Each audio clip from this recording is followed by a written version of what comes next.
Welcome to the program. I'm Warren with my friend Warren Kirby. MP, welcome to the studio. Namaste. From Welcome. Indus Age and Friends World TV. Thank you for having me. Namaste and welcome. First of all, we feel proud. You just came from India. Yes. So, how you feel and how was your experience? My trip to India was fascinating. It was really important to me to have my first international trip as an MP to go to India. There are so many people in my electorate who call India home. They are either new migrants into the country or they may be second generation migrants, but they have very close ties back home. And it's being involved in so many cultural and religious activities with the Indian diaspora. I was quite keen to get an understanding of what it's like to live there, to get an understanding of what it's like on the ground and where some of the customs and some of the thought processes come from. So I went over there and it was a mind-blowing experience. Your main tagline is good horn, good brakes, good lucks. Yes. So where did that come from? So this is for the exhibition that I have coming up. As you know, I worked as a commercial photographer for many, many years before jumping into More than Parliament. 3 decades. 3 decades. I feel very privileged to talk with you and getting some tips from you. As a photographer, I'm telling you, you are the one who is the inspirations for a lot of people. As a photographer who is doing photography in all the world, you are the inspiration when you are doing photography and you are in the public.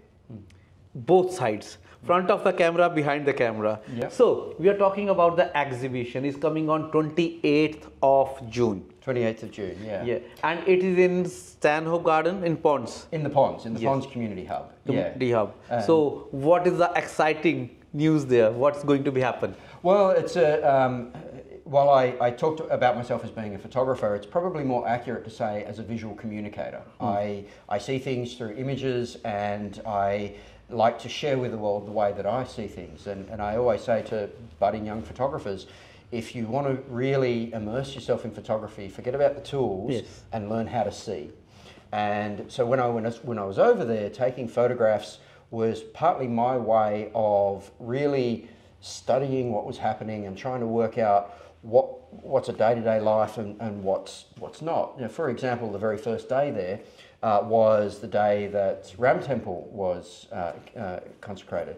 And so people were dancing in the streets. There were orange flags going everywhere. People were riding on the bonnet of cars with enormous flags and celebrating. Highly unusual.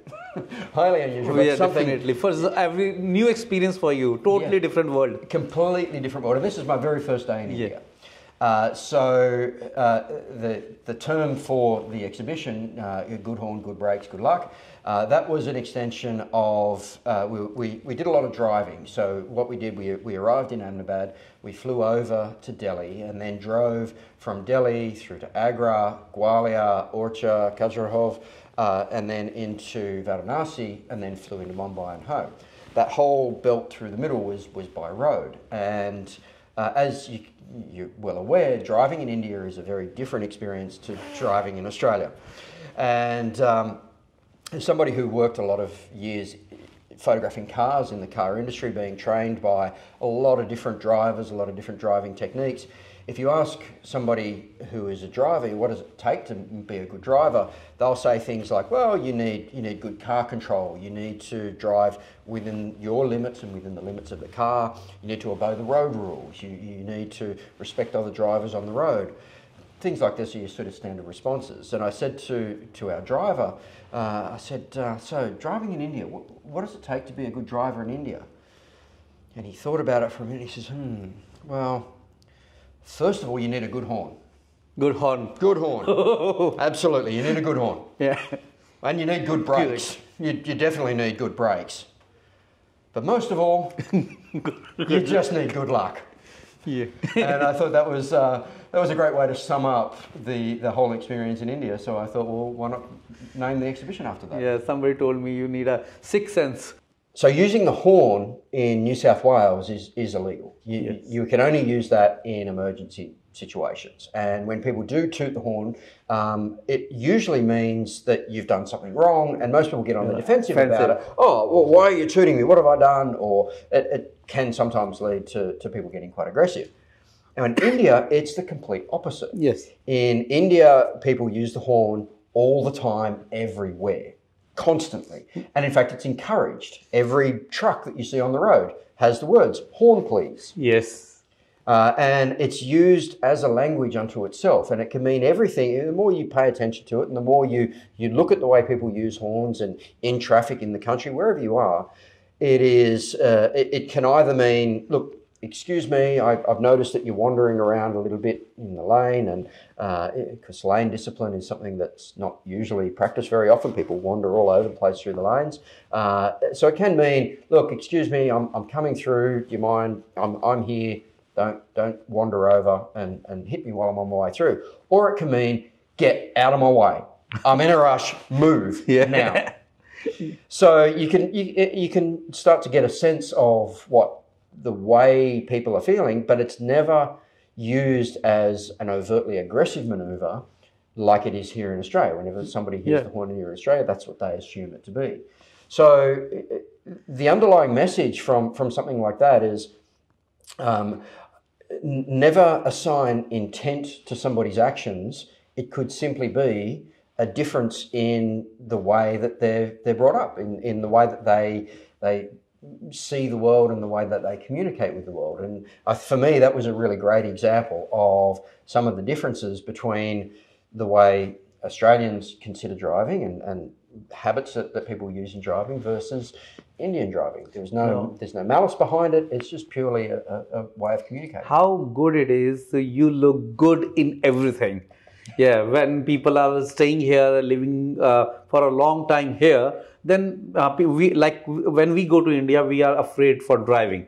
Yeah, but I feel like that in you pick everything good. It's depend on the person to person, and you take it in a good way of the Indian traffic. That's really beautiful.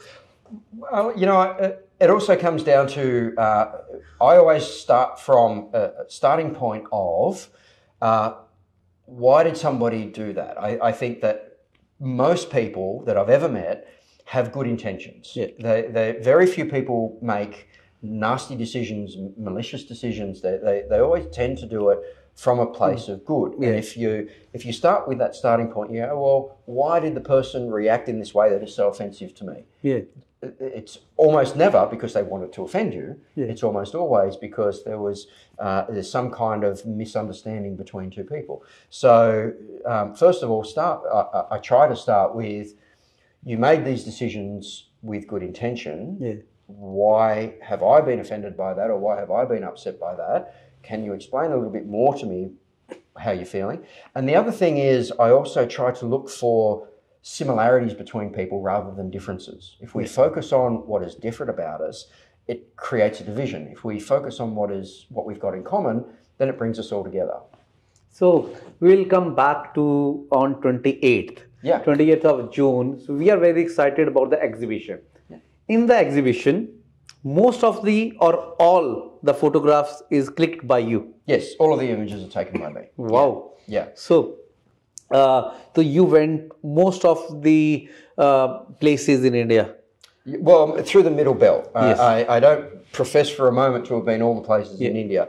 And I'm very conscious to say I've been to India is somewhat similar to saying I've been to Europe. Yes. Where have you been? Yes. What culture have you experienced?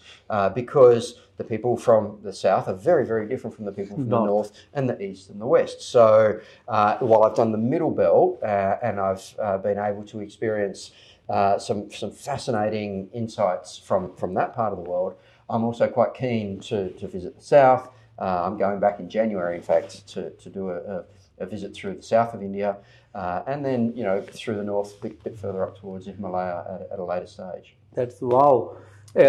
From the last 1.5 year, as you were elected, and after then people I personally feel, last 2 3 years now, 2 years, more than 2 years, Yeah, it was about 2 years ago. you're getting love from everyone, especially Indian community loves you. And so what you are feeling from the last 1 and 2 years, you're doing very good work for everyone. First of all, you're welcoming person, you meet everyone with a lot of love. So you're going to most of the events. And how you are feeling from the last 1.5 2 years? Oh, it's been a really insightful journey for me. So obviously working in the community and being part of the community for a very long time, it was obvious to me the shift in demographics that's happening in the Northwest. And as I say, I always start from a starting point of what do we have in common. And I've been very fortunate and quite humbled, in fact, to have receive such a warm reception by the South Asian community, and to discover that many people from throughout South Asia are very, very keen to engage with the local community, to be a positive contribution into the community. And there's been perhaps a bit of a challenge in working out what's the best way to do that. How do we make ourselves that positive contribution? And I see it in temples, I see it in cultural groups, I see it all the way across the board of a group of people who are genuinely dedicated to making their home a better place, to making their family a better place, and then to making their broader community a better place. And I've discovered that is because of a deep sense of seva. Now, it seems to me that regardless of your religious beliefs, regardless of the area in India that you come from, one of the common threads that brings people from India together is this deep-seated need to provide selfless service to their community. And that's exactly what I'm trying to achieve as a Member of Parliament, is to make our community a better place and make all of the people in our community feel welcomed and valued, and to make positive contributions to the place in which we live. And that's exactly what is happening with the Indian diaspora. And I value that a lot. I value the sense of humour. I value the stories that we share, and our love of sport is very, very similar. There are so many commonalities between Australian culture and India culture that are synonymous with this sense of community. And that is something that I cherish. Really, we want to wish you and the best wishes for your upcoming event, Yeah. and your future as well. We just want to say we proud on you. And 28th. Yeah. So what is, I know that you have a lot of guests are coming. Anything Yeah. special you want to highlight? Yeah, well, the part of the idea behind the exhibition, so while I was over there, I took around about 10,000 frames, a lot of photos. It was quite an exhaustive editing process. But what I tried to do was pull together a collection of photos that were both a celebration of some of the incredible architecture that I saw and experienced, but also a sense of people on the street and the stories that they have to tell. So on the one hand, around about half the exhibition is just photos of amazing places and awe-inspiring architecture, and half is that people on the street. And I know from taking photos over many, many years that on the one hand, some are photos that you want to hang on the wall, and some of those that are really engaging and powerful and speak to your emotions, but they're not necessarily something that you would hang. So the exhibition itself is a blend of those two things. Now, as one of the responsibilities of being an MP is to try and get elected again, and election campaigns are expensive. So one of my responsibilities is to raise funds to be able to run the next campaign. And I'm not somebody who's particularly comfortable with just putting my hand out to people and saying, hey, can I have some of your money? Yeah. So I thought, well, if I can put together a collection of photographs, but also bring together people from the Indian diaspora who are making great contributions to our community, and make available some of the senior people within government, then we can have a room filled with decision makers and people who are are trying to work together, we can bring everybody together. So I reached out to the Premier, and he was very excited to come along. I reached out to the Deputy Premier. She was also very, very excited to come along, as is our federal member, Michelle Rowland, who is also the Federal Minister for Communications, and Steve Camper, the Minister for Multiculturalism. So we have all of these people in the room. I've developed a very close relationship with the Indian Consul General, and Dr. Janaki Raman has also agreed he wants to come along and see India through my eyes as well. So we have some very senior people within the New South Wales government, and indeed the federal government, who are going to be in the room with very senior people from the Indian diaspora, not just locally, but throughout the Sydney Basin, and hopefully all come together, share a nice meal, look at some nice beautiful images, photographs. We are so excited. So have a look on that, and we will. What I feel like that means people are coming to have a look in the room, and also please plan online. If somebody can't come, how they can see, and they want to buy, they want to put your photograph in their drawing room or their room. So any options for that, please add on that thing as well. Yeah, so there's two things that we're doing for the kind of the broader community in that sense. Of course, on the night there will be images that people can purchase, and these will become available after the initial night. But also on the Sunday, so this event is happening on a Friday evening. On the Sunday, for just people of the general public, people throughout the community, perhaps people who can't afford to come on the night, or maybe they're a little bit busy on the night. 2 days later, we're having an open day at the Ponds Community Hub, where from 10:30 to 3:30 p.m. The doors will be open. Anybody can come in. Everybody can see all of the images, and if they wish to purchase them, they can. I've also put together a calendar. So there's a calendar for 2025 with all of the different images on the calendar. I'm quite deliberately holding back the ones that are going to be on display, because I want people to see them as the large printed images. It's very different seeing a photo on your phone, just seeing a A1 size, color corrected in a proper frame, and that looks definitely. So once we've had those initial couple of days, then the images will be available for indeterminate amount of time. If people wanted to purchase them, then they're more than welcome to. That's beautiful. So friends, note the date 28th of June and 30th of June in your diary, and we are going there to see and support the locally our Warren Kirby, our MP, our hero of Western Sydney. He is representing us in the Parliament House, and thank you very much for you, and you're doing very good work, and we are requesting everyone just have a visit and just support the local MP, and in the fundraising we have to stand with him. And thank you very much for doing a very good job. Thank you. Before going, you want to say anything to everybody? I would just say, come along, have a look at how India through my eyes. If you want to come and have a chat with me at any time through that, you're more than welcome to come along. I'll tell you the story behind how the photograph was taken, why the photograph was taken, and the overarching lesson that I learned while I was over there. Thank you very much. Thank you.